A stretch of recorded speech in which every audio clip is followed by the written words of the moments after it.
কবে সুপ্রিম কোর্টে ফের উঠবে ডিএ মামলা, জানা গেল তারিখ।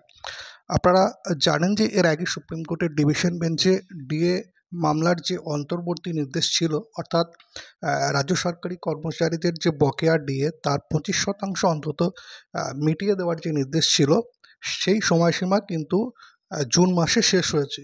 আপনারা জানেন তারপরেও কিন্তু বকেয়া ডিএ কিন্তু রাজ্য সরকারি কর্মচারীরা এখনও পায়নি। এর মধ্যে কিন্তু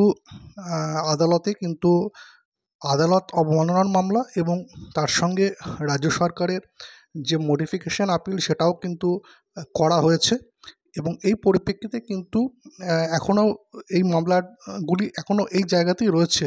এর মধ্যে আগামী 4 আগস্ট কিন্তু এই মামলাটি সুপ্রিম কোর্টে উঠতে পারে এবং 13 নম্বর সিরিয়ালে এই ডিএ মামলাটি রয়েছে এবং সেখানে তার হিয়ারিং হওয়ার সম্ভাবনা রয়েছে। এই 4 আগস্টের দিকে কিন্তু আমাদের তাকিয়ে থাকতে হবে ডিএ সংক্রান্ত মামলার কী আপডেট উঠে আসে। কেন্দ্রীয় হারে ডিএর দাবিতে দীর্ঘদিন ধরে আইনি লড়াই লড়ছে রাজ্যের সরকারি কর্মচারীরা। এখন কী আপডেট উঠে আসে সেটা দেখা যাক।